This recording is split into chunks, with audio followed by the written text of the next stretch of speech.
এই যে দেখো, হাই ফ্রেন্ডস, দেখো আমার ছেলে মাংস নিজে নিজে নিজে মাংস রান্না করছে। আজকে আমি খাবো না আজকে কিচ্ছু।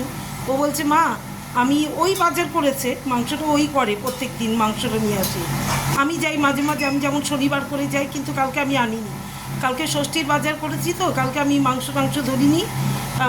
ষষ্ঠীর বাজার করে আমি নিয়ে চলে এসেছি। আর তার মধ্যে বৃষ্টি, মাথায় বৃষ্টি, প্রচুর বৃষ্টি হচ্ছিল।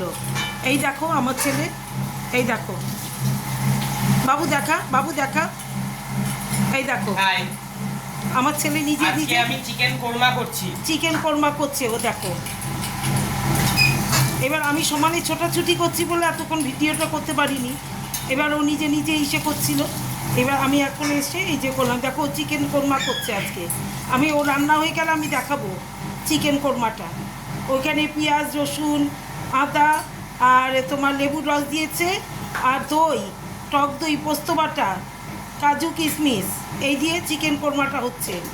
এ দেখো, ও রান্নাটা হলে আমি দেখাবো কেমন সেটা হচ্ছে। বল এবার তুই বল, তুই কি কি দিয়েছিস? আমি ফার্স্টে এটা লেবুর রস, একটু সর্ষের তেল আর লবণ দিয়ে ম্যারিনেট করে নিয়েছিলাম মাংসটাকে। যেহেতু চিকেনটা একটু ম্যারিনেট করলে আপনার যে আস্তে গন্ধটা থাকে ওটা আউট হয়ে যায়। তারপর আমি ওটাকে ফ্রাই করলাম তেলে, সাদা তেলে ফ্রাই করলাম ফিশটা। খেতেও টেস্ট হয়, টেক্সচারটা ভালো হয়, টেন্ডারি হয় মাংসটা। এবং তারপরে আমি সব আদা, পেঁয়াজ, রসুন, টমেটো একটা পিউরি বানানো হলো মিক্সচারে আর কাজু কিশমিশ, পোস্ত বাটা, আর টক দই, চারটে বাদে দিলাম। এখন এতে দেখতে পাচ্ছেন বেশ সুন্দর ঝোল ঝোল ব্যাপার চলে এসেছে। আর হাফ এন আওয়ার মতো এটা বয়েল করলে এটা পুরোটাই কমপ্লিট হয়ে যাবে জিনিসটা।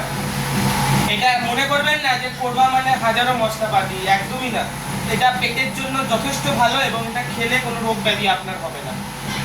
অ্যাটলিস্ট যে আমরা রোজ দিন যে তেল দিয়ে কষা এই ওই খাওয়াচ্ছি, এটা অনেক ভালো স্বাস্থ্যের জন্য।